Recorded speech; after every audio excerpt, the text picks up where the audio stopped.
निर्मल भाषित शोभित लिंगम जन्मज दुःख विनाशकलिंगम तत्प्रणमामि सदा शिवलिंगम देवमुनि प्रवरार्चितलिंगम कामदहं करुणाकरलिंगम रावणदर्प विनाशकलिंगम तत्प्रणमामि सदा शिवलिंगम सर्वसुगन्धे सुलेपितलिंगम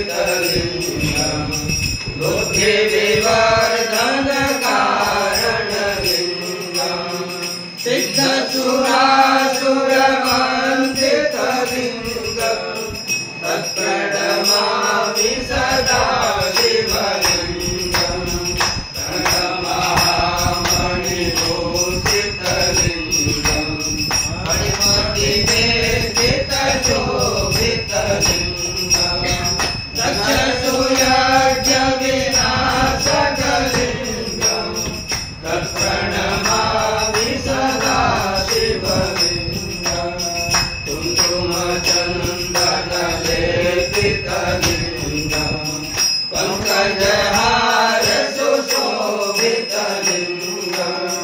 सञ्चितपापविनाशकलिंगम तत्प्रणमामि सदा शिवलिंगम देवगणार्चितसेवितलिंगम भावये भक्तिभिरेव च लिंगम दिनकरकोटिप्रभाकरलिंगम तत्प्रणमामि सदा शिवलिंगम अष्टदलोपरिवेष्टितलिंगम सर्वसमुद्भवकारणलिंगम अष्टदरिद्रविनाशकलिंगम तत्प्रणमामि सदा शिवलिंगम सुरगुरुसुरवरपूजितलिंगम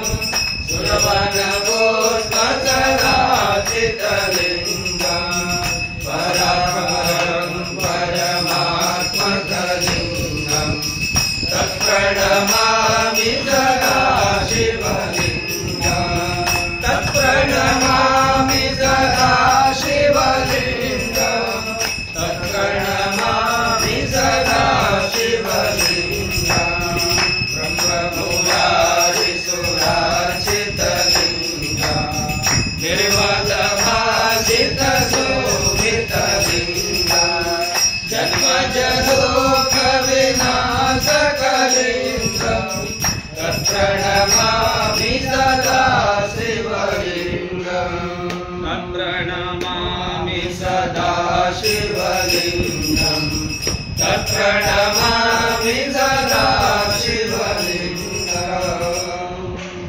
दिव्य ब्राह्मण के द्वारा सभी लोग मिलकर यह सुंदर सच्चंडी यज्ञ का आयोजन किया है। बहुत सुंदर तरीके से सच्चंडी यज्ञ संपूर्णता की ओर जा रहा है। जो लोग देख रहे हैं इस यूट्यूब वीडियो को, यदि आप लोग कभी भी पूजा पाठ अनुष्ठान यज्ञ आदि कुछ भी आप करना चाहते हैं, सनातन धार्मिक आस्था के ऊपर सभी प्रकार शास्त्रों के अनुसार करना चाहते हैं, तो कृपया अवश्य आप संपर्क करें। एक बार अवश्य आप संपर्क करें। जय श्री राम।